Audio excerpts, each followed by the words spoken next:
Hello friends, it's Phil, and today is the first video of 2024. It's my new commitment to share some of what I've learned about lawn care in the last 20 years. So if you've got a few minutes to hang around with me, I will be sharing with you some insights, observations, stories, anecdotes, and trivia about starting your lawn care. So let's get started. Right, so kind of begin, but this begin at the beginning, shall we? All too often, people say to me, "How do I have a better lawn? Where do I actually start?" And here's the thing. Here's the little secret. The most important thing, in a similar fashion to me jumping onto YouTube today, is you've got to start.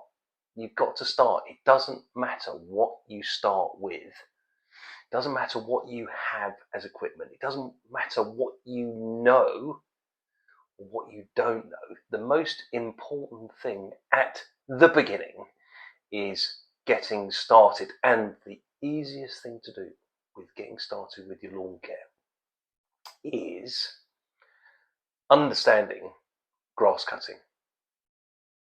So let's talk about that. So here's the thing about grass cutting, right?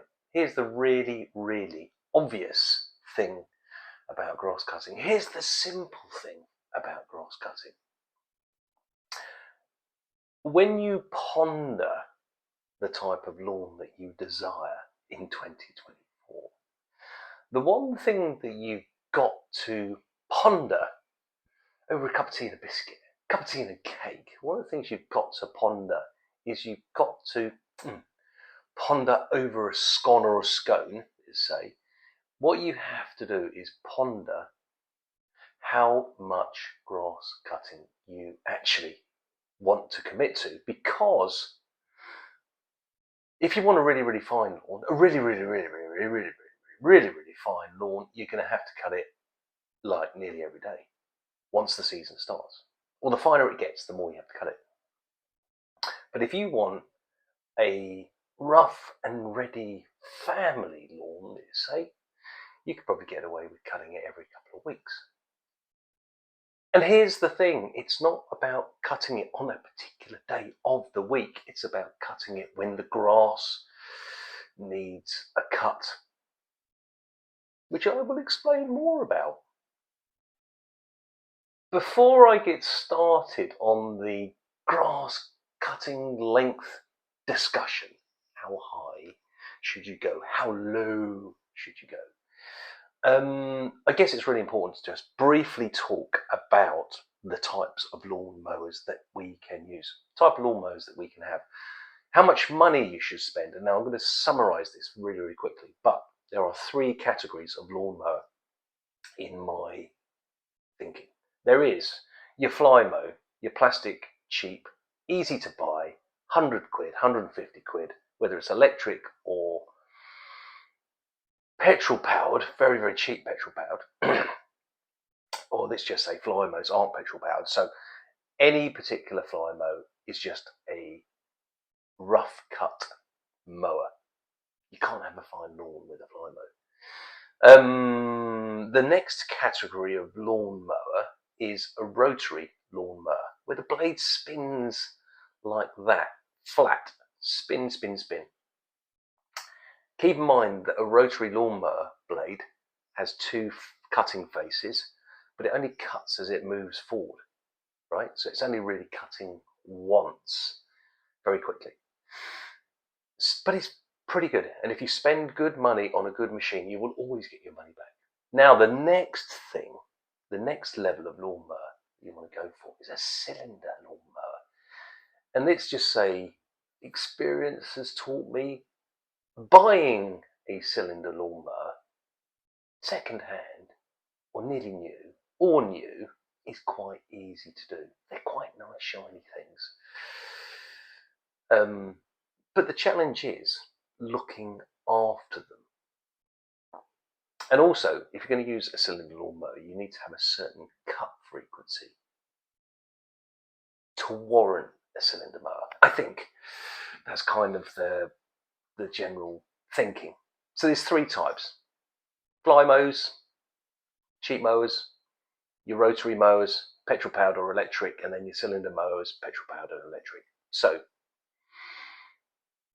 it's all about budget, which I could probably talk about in another video, couldn't I? How much money to spend on a lawnmower? There is an algorithm for that.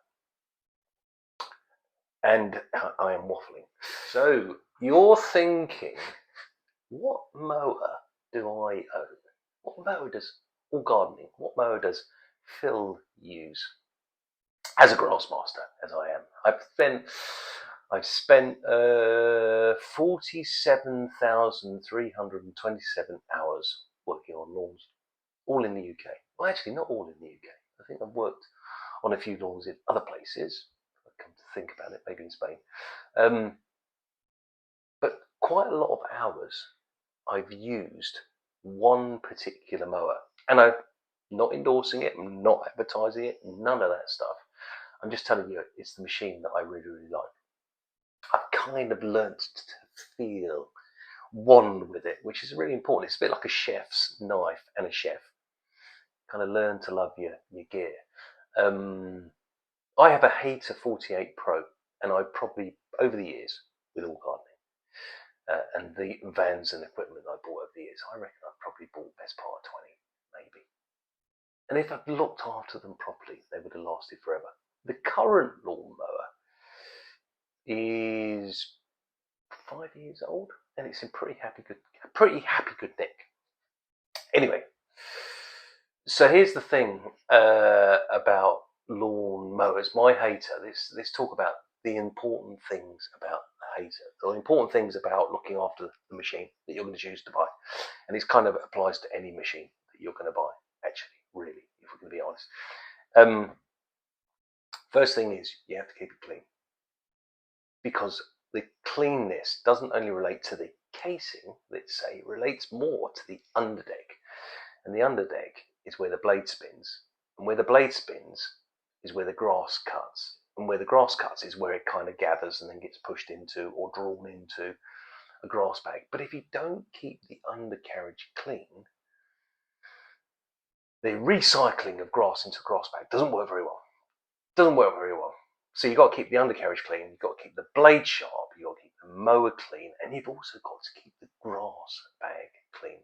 Yes, my friends, keep your grass bag clean. And you'll be surprised. It works wonders. When people say, my mower doesn't collect in the wet, I put money on it. It doesn't collect in the wet because you haven't washed the undercarriage of your lawnmower and you haven't washed your grass bag. I don't really know an awful lot about the performance of a grass bag and how the cleanliness relates to performance, but I do know that it makes a big difference. So being useful now, we're talking about grass cutting heights. Yes. So this is something really kind of simple, but I might have to explain it twice, but I'm going to try and explain it once very quickly. So the ideal cut for, let's say, most standard residential lawns is probably between 20 and 30 mil, right? And that's what is indicative of a lawnmower. A grass that's in good nick, 20 to 30 mil. Now the thing is, the guidance is you're only really allowed to cut a third off. So if you're going to keep a lawn at 30 mil, every time it grows 10 mil, which is a third, you have to cut it. Now, it's not about cutting it to 30 mil whenever you fancy cutting it to 30 mil. It's about cutting it when it grows to 40 mil, the 10 mil. So what that means is basically you have to cut it every time it grows 10 mil, which in some days it might be once a week. Some days it might be once a day. Some days it might be once every 2 weeks. All depends on the condition of the grass, the health of the grass, the growth rate of the grass. Kind of as simple as that, really. This is one of my favourite subjects, actually, cut direction. So depending on the grass you have, depending on how it grows, the direction of which you cut the lawn is quite important. Now, I've been to many gardens and seen many lawns where the lawn is always cut in the same direction, that way or that way. The problem is, over time, the grass learns to grow in that direction or in that direction. And when you look at it carefully, grass that's growing in one direction like that, it's going to be long and growing sending little plants in that direction, which technically makes the grass weaker, if you think about it. So you think you cut the grass to 30 mil, but actually, if you're stroking the grass always in that direction, it might be this long, it might be 100 mil long, and therefore it's going to be out of condition. So changing the direction of the cut all the time, every time you cut, is a really good idea. Really good. And you might find that there are occasions when you cut the grass in a certain direction and it just looks absolutely first class. So I've talked about lawn mower types, I've talked about grass cutting, I've talked about direction of cutting. I haven't really talked about the grass types much. That's quite a complex subject, that is. Other than to say, using ryegrass in a lawn gives you much more options, dear friends. Yes, much more options, but that's probably going to be for another video. So I'm now just going to quickly rattle through feeding a lawn. Should you feed it? Could you feed it? Is it a good thing to do? How much to feed it? I'm going to give you a little bit of a loose strategy on how to do it. So here's the thing that I've learned. When you first feed a lawn, you're uncertain as to the soil conditions, right? You're uncertain of the root zone. You're uncertain of the growth rate. You're uncertain of how it's going to respond. And there's a recommendation on the bag of putting down X amount per square metre. Now, I'd largely say it's a really good idea to actually put down the recommended application on the first application. 20, 25, 30, 35, 35, 40, 50, whatever it might be, a spectrum of 20 to 40 or 20 to 50 is typical. But once you've done that first application, you'll get an idea of how the lawn responds to being fed. Does it grow really aggressively? Did it grow quickly, slowly? Was the feed long or short? Did it last a little while or a long while? You'll kind of learn. Now, once you've learned that, the tip for the second application is to use less feed than the recommended bag. Now, the important thing is the less feed principle is saying just put down half and leave it for about 10 days and see how it responds. Because the whole idea of kind of green keeping, let's say, is once you've got the grass in condition, you want to keep it in condition. And that doesn't always mean feeding. What it means is getting the grass into condition, getting it lifted, getting it cut, getting it healthy, and then tapping it along. So you might find that your feeding regime is a little bit more simple. Well, simple is different to easy. It might be a bit more simple than you realise. So we could probably do a whole video about this. Moss.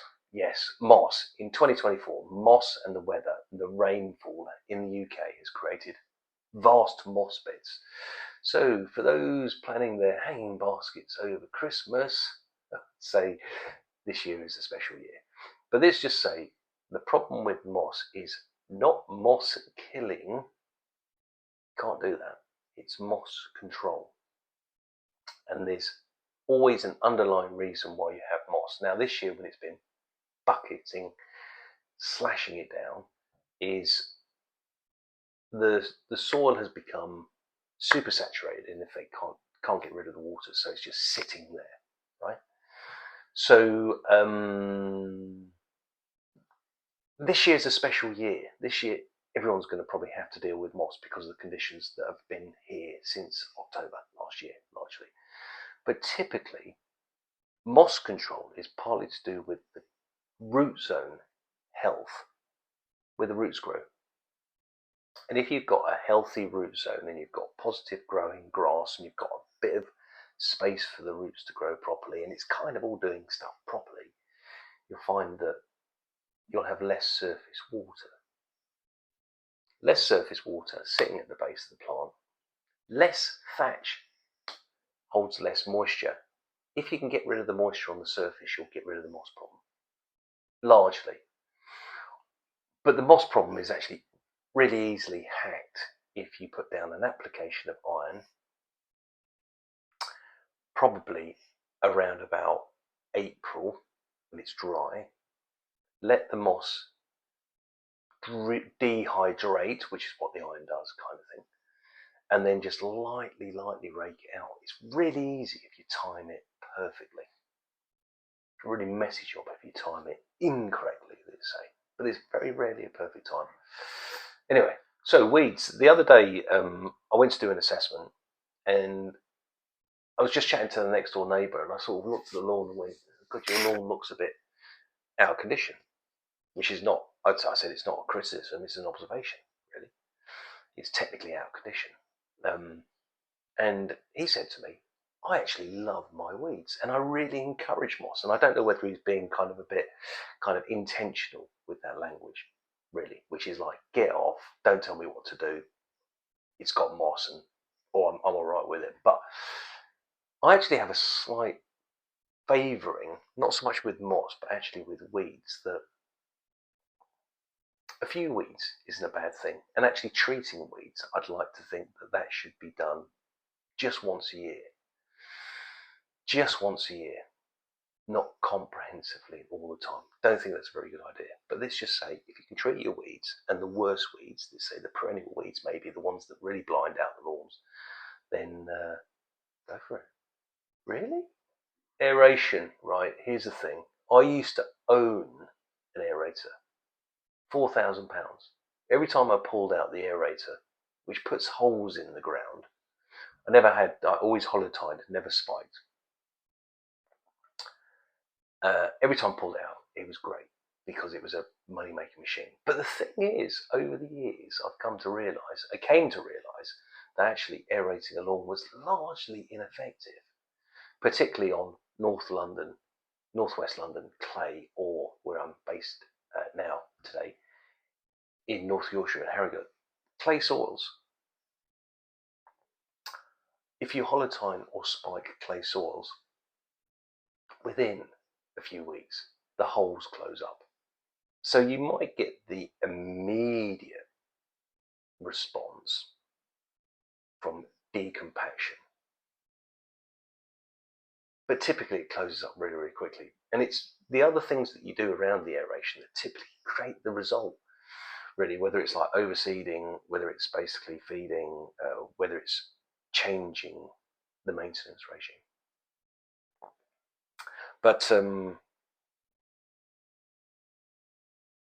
the thing is, it's not really needed. It's not really needed. That's the truth. So, lastly, the last little thing that is actually really important, and people should do it more often than not, and people tend not to do it because it's a messy task, is scarification. I think that it's a really good idea that maybe once a quarter, or once every 8 to 10 weeks, you scarify the lawn gently, or verticut it, or rake it, just to try and lift some of the debris, some of the dieback from the grass as it grows. I think it's a really good idea, because if you're always cutting the grass with your rotary horizontally, or with your cylinder mower horizontally, from time to time you want to get into that lateral growth. And remember what I said about the cutting direction thing, is that if you scarify your lawn, you're also going to basically chop it up. And chopping up some of the mature plants that are growing in one direction is best done by your scarifier. Now keep in mind, scarification, there are many grades of scarification. Light, there's probably grades 1 to 10. 10 being extensively triple scarification, and 1 being a light overpass on the lawn to just rake out stuff. But anyway, scarification, really important. So I have rambled on for a few minutes. If you've got to the end of this video, well done. This is the first video and I'm not expecting any miracles from it. I just thought I'd give it a try, give it a shot, try and share some of my rambling knowledge around spending, what's it, did I say, 47,296 hours on lawns. I think actually looking at this video at the moment, looking at myself, I should have, over all those years, I should have used a bit of sun cream, I reckon. Or is that because I've spent my lifetime outdoors / in rowing boats / in gardens, looking after lawns? I don't know. Maybe I could have done with a bit of skincare. What do you reckon? Anyway, in the comments, if you can recommend any skincare for someone who spends his life outside, then please drop it in the comments. And actually, if you found any aspect of this video useful, then drop me a comment just to tell me what bit was useful. And I know I've probably said it a bit too late now for those that get this far in the video, but if you find this video useful, could you hit the thumbs up button, the like button, and actually if you're interested in maybe me sharing more of this kind of rambling, kind of useful, kind of educational, kind of from a room kind of stuff, then hit subscribe and we'll see what we can do. Some of the videos might be better, some of them might be more useful, some of them might be more insightful, some of them might be better, let's say. But for now, the most important thing, a bit like starting a lawn care, is like the best thing to do is start. And this is a metaphorical first cut, shall we say. Literally first cut. Anyway, thanks everyone. Take care. Bye. See ya.